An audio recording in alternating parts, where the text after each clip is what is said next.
Okey, untuk contoh kali ini, kita nak tengok bagaimana kita nak selesaikan inverse Laplace menggunakan partial fraction yang melibatkan quadratic factor. Okey, sebenarnya dalam video sebelum ni, kita pernah tengok kalau kita ada quadratic factor, kita boleh selesaikan menggunakan kaedah completing the square.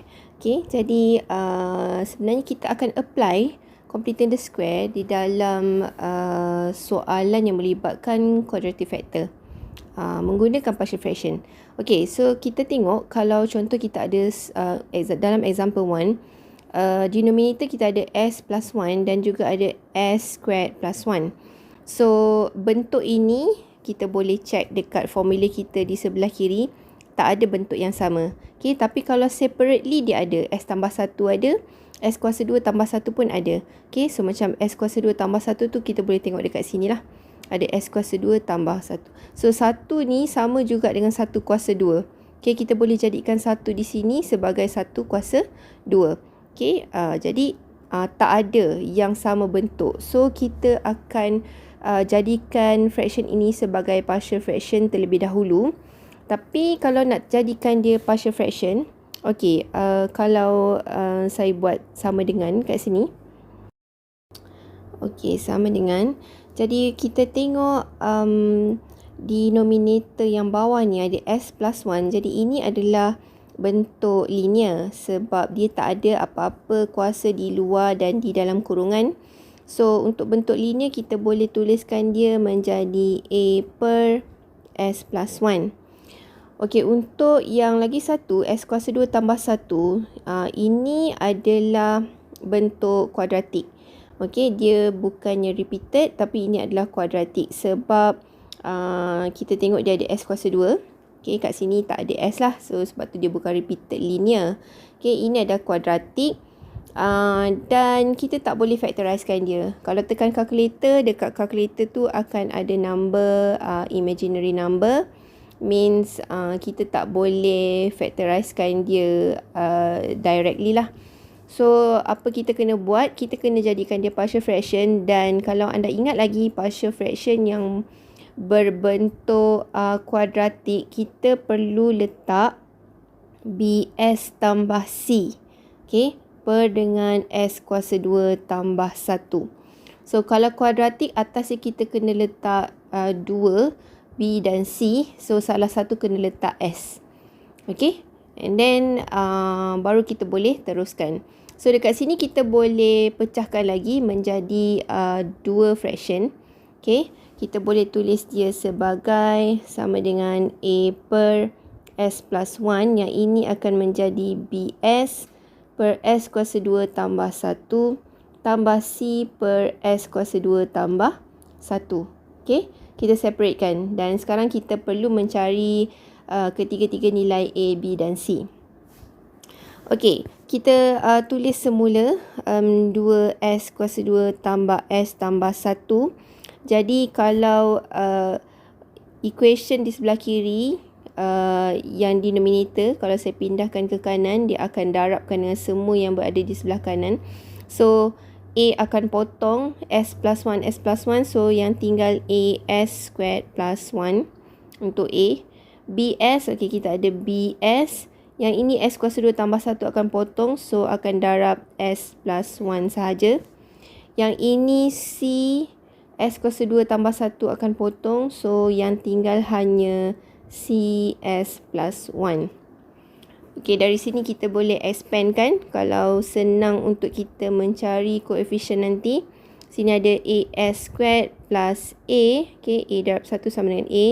Tambah dengan BS darab S dapat BS squared. BS darab 1 dapat BS tambah dengan CS tambah C. Okey, jadi dekat sini kita boleh tulis semula 2S kuasa 2 tambah S tambah 1 lah. Okey, kemudian kita boleh mencari salah satu nilai menggunakan when. Okey, ambil yang linear, when S plus 1 equals to 0, S equals to negative 1.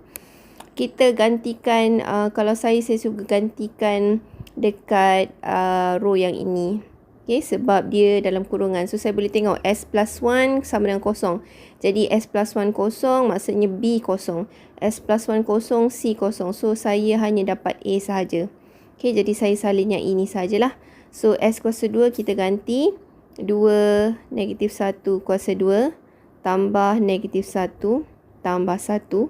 Sama dengan yang ini kita ada A. S kuasa 2 kita boleh ganti dengan negatif 1 kuasa 2 tambah 1. Okay. Dan dekat sini kita boleh darabkan negatif 1 kuasa 2 1 darab 2 2 2 tolak 1 tambah 1. So sini ada 2 je. Okay, sama dengan dekat sini kita ada negatif 1 kuasa 2 1 1 tambah 1 dapat 2. So ada 2A. Okay, jadi kat sini kita boleh dapat A sama dengan 2 bahagi 2. A sama dengan 1. So kita ada A. Kemudian kita boleh cari B. Jadi dah tak ada lagi linear factor. So kita terus gunakan koefisien. Saya akan start dengan koefisien yang paling tinggi, koefisien of S squared. So untuk koefisien of S squared, kita tengok dari sebelah kiri ada 2S squared, kat sini ada 2. Sama dengan, kemudian kita ada A, kita ada B. So A tambah B. So A tambah B. Jadi A kita sama dengan 1. So sama dengan 1 tambah B. So B saya sama dengan 2 tolak 1. Okey, jadi B ialah sama dengan 1. Okey, kemudian kita boleh cari C. So, tengok dekat sini C. C ada CS dan C. Saya boleh gunakan coefficient of S kuasa 1 sahaja. Jadi, kita tengok dekat sini S kuasa 1. Sebelah kiri ada 1S. So, ada 1 sama dengan cari yang S sahaja, kita ada BS tambah CS. So, kita ada B tambah C. Okay, B kita sama dengan 1. So, 1 sama dengan 1 tambah C. Jadi, dekat sini C adalah sama dengan 1 tolak 1. So, C sama dengan kosong. Okay, jadi kalau kita tulis semula, okay, ini kita punya partial fraction yang paling latest lah, okay, yang paling terkini yang kita dah asingkan tadi. Kita dah jadikan 3 partial fraction. So gantikan A, B dan C ini ke dalam partial fraction kita. So kita akan dapat soalan asalnya ialah 2S kuasa 2 tambah S. Okay, so saya salin dulu. So kita ada 2S kuasa 2 tambah S tambah 1 per dengan S tambah 1. So, sini ada S kuasa 2 tambah 1. Okay, jadi sekarang function ini telah kita tukarkan ke dalam bentuk partial fraction dan kita dapat 1 per S plus 1. Okay, kemudian ini B pun 1. So, tambah dengan B. B 1, tapi dekat sini B dia ada variable S. So, 1 darab S. So, kita dapat dekat sini S per dengan S kuasa 2 tambah 1. C sama dengan kosong, bermaksud term C ni tidak ada. Okay. Jadi sekarang ini kita punya function yang barulah. So kita bolehlah mencari inverse Laplace. Sebab ini adalah Fs kita kan. Jadi kalau saya tulis kat sini, ini adalah kita punya Fs. Okay. Jadi cari inverse Laplace bagi function kita yang baru ni, kita akan dapat. So, Ft dekat sini 1 per S tambah 1. Kalau kita refer dekat table S plus 1, kita ada nombor 5. Kalau S plus 1, kita akan dapat eksponen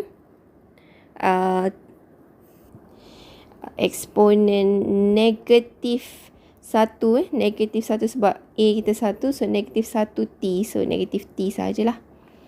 Kemudian untuk yang ini, okey, yang ini S per S kuasa 2 tambah 1. Jadi kalau kita cari denominator bentuk yang sama, S kuasa 2 tambah 1.